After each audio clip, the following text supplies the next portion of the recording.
Assalamualaikum warahmatullahi wabarakatuh. Halo semuanya, kita berjumpa kembali. Belakangan ini suhu politik dan ekonomi sedang cukup panas ya, mulai dari aksi demo mahasiswa, program makan bergizi gratis, sampai harga-harga kebutuhan yang terasa membebani. Banyak hal yang jadi bahan perbincangan dan seringkali saya mengambil contoh atau membandingkan dengan situasi di luar negeri.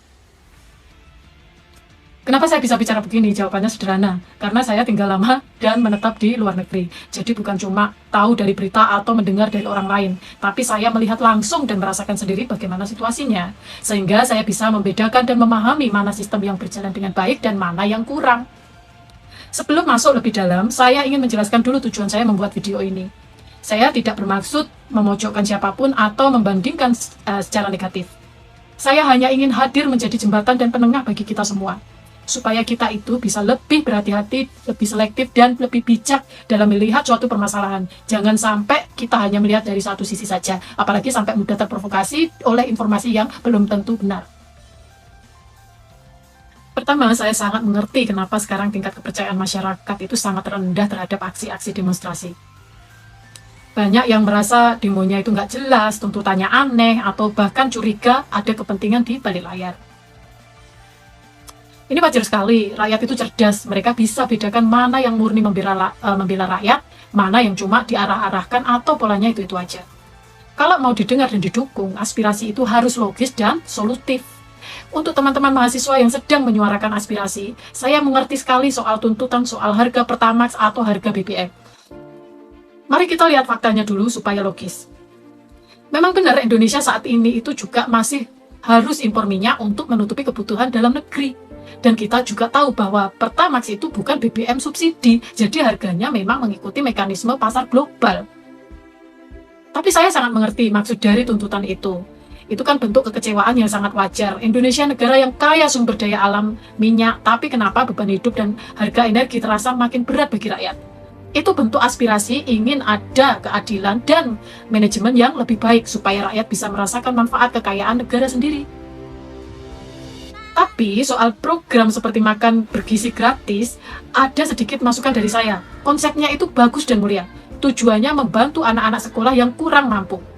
Jadi saran saya, tuntutannya ya jangan serta-merta hentikan program, karena kalau dihentikan yang rugi nanti rakyat kecil juga. Gitu loh. Lebih baik tuntutannya itu difokuskan ke perbaikan sistemnya, buka transparansinya, tegakkan aturan yang jelas. Nah, ini yang mau saya jelaskan. Memang benar, setiap kepemimpinan itu pasti ada kelebihan dan ada kekurangannya. Tidak ada yang sempurna. Tapi ada perbedaannya yang cukup terasa yang saya lihat. Ya. Di era dulu, Jokowi, sistem informasinya itu sangat terbuka. Data keuangan negara, laporan anggaran, pengeluaran pemerintah, itu mudah diakses. Rakyat bisa cari sendiri di website, bisa baca detailnya, bahkan bisa melakukan audit sendiri secara sederhana. Kita tahu jelas yang dipakai buat apa, itu nilai plus yang sangat bagus. Berbeda dengan sekarang, rasanya itu informasi jadi lebih tertutup dan susah ditemukan. Anggaran besar digelontorkan tapi rincian detailnya sulit diakses publik. Rakyat jadi bertanya-tanya, kemana perginya uangnya itu? Siapa yang mengelola? Ya. Nah, dari pengalaman saya ambil contoh nyata yang terjadi di Tiongkok. Banyak program sosial yang konsepnya memang sudah ada dan diterapkan. Ya. Tapi pesan saya, jangan salah tiru. Jangan hanya copy-paste tujuannya saja, tapi manajemen dan sistem hukumnya itu diabaikan. Memang benar, tidak ada sistem yang sempurna. Pasti ada kendala, ada masalah, ada celah. Tapi yang penting adalah bagaimana kita menanganinya. Sistem yang baik itu harus punya pengawasan ketat dan tindakan tegas. Ambil contoh kasus baru-baru ini ya, di Tiongkok ya. Terjadi kasus yang sangat mengerikan. Ada sekitar 233 anak yang darahnya mengandung timbal berlebih. Kenapa? Karena ada pihak yang nekat memasukkan cat industri atau pewarna bukan makanan ke dalam makanan. Cuma biar kelihatan warnanya bagus. Itu kan kesalahan fatal yang membahayakan nyawa. Dan lihat bagaimana tanggapan pihak berwenang di Tiongkok. 6 orang yang bertanggung jawab langsung segera ditangkap. Tidak hanya itu, hampir 30 pejabat tinggi termasuk bidang pendidikan dan kesehatan diturunkan untuk disidik. Kemudian mereka diperiksa atas kelalaian, suap, sampai upaya menutup-nutupi kasus. Ya. Dan yang paling penting, seluruh biaya perawatan korban ditanggung penuh oleh negara. Mereka tidak menutup-nutupi. Mereka tidak main-main, tidak ditutup-tutupi. Siapa salah, siapa lalai, semuanya diusut tuntas. Lain halnya yang kita rasakan sekarang. Anggaran besar digelontorkan tapi datanya ditutup-tutupi. Manajemennya tidak jelas. Kalau memang benar bersih, tidak perlu takut untuk terluka kan? Dukung tujuannya tapi perbaiki caranya. Itu saran saya. Dan ini yang paling penting ingin saya sampaikan. Kenapa saya membuat perbandingan ini? Bukan untuk menyombongkan atau merendahkan, tapi karena faktanya saat ini, luar negeri itu juga nggak baik-baik aja. Bukan hanya Indonesia yang punya masalah, tapi ini adalah permasalahan global yang sedang terjadi di mana-mana. Jadi, mari kita lihat sebagai pelajaran. Mari kita ambil sisi baiknya untuk perbaikan, bukan untuk ajang saling menyalahkan. Nah, karena banyak informasi yang campur aduk dan ini masalah global, kita harus jadi orang yang bijak. Pakai logika dulu, sebelum marah atau share, tanya ini masuk akal nggak? Cek sumbernya, jangan percaya judul heboh atau akun anonim. Ya. Kemudian bedakan konsep dan caranya. Programnya bagus, belum tentu pelaksanaannya bagus. Lalu jangan jadi alat, jangan sampai emosi kita dipakai orang lain buat kepentingan politik mereka. Kita punya pikiran sendiri.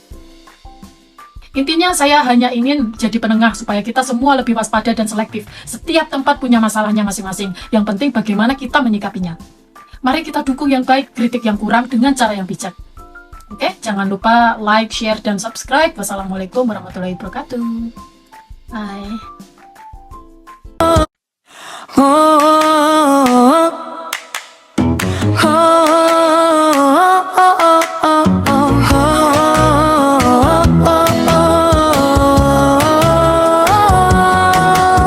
Di kampus hijau namanya UGM, tiba-tiba heboh ada aksi gemuruh. Bendera setengah tiang, simbol pemakaman, seolah-olah negara ini hancur kemana-mana. Katanya kecewa, katanya tak setuju sama kebijakan yang dibuat pemerintah. Tapi coba lihat cara yang dipakai, mirip sandiwara, bukan gaya intelek sejati. Oh, jangan mau difitnah, jangan mau jadi alat orang. Kritik itu boleh, tapi pakai logika, bukan cari sensasi,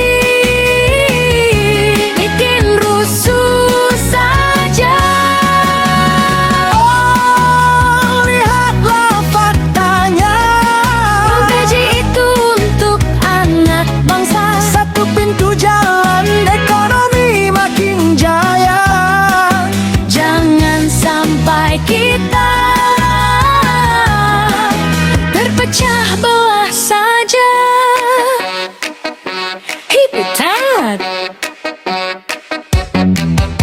bilang anggaran diambil dari pendidikan, padahal itu semua cuma omongan doang.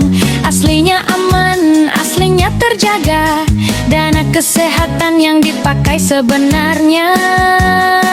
Mereka bilang ini suara hati nurani, tapi kok rasanya ada yang bayar-bayaran. Naskah terlalu rapi, drama terlalu kaku, seolah-olah disetting mau jatuhin siapa.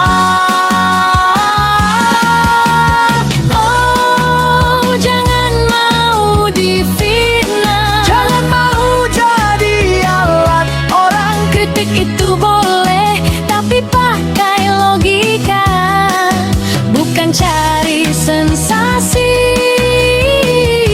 bikin rusuh saja. Oh, lihatlah faktanya, PJ itu untuk anak bangsa. Satu pintu jalan, ekonomi makin jaya. Jangan sampai kita terpecah belah saja.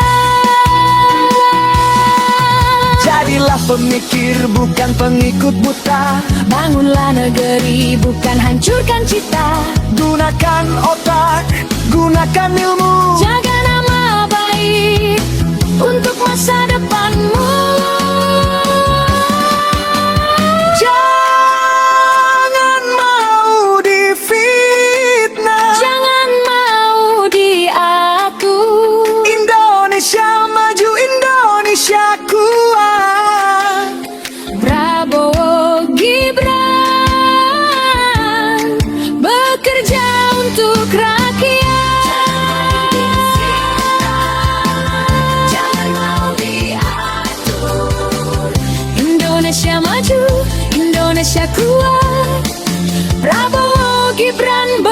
bekerja untuk rakyat.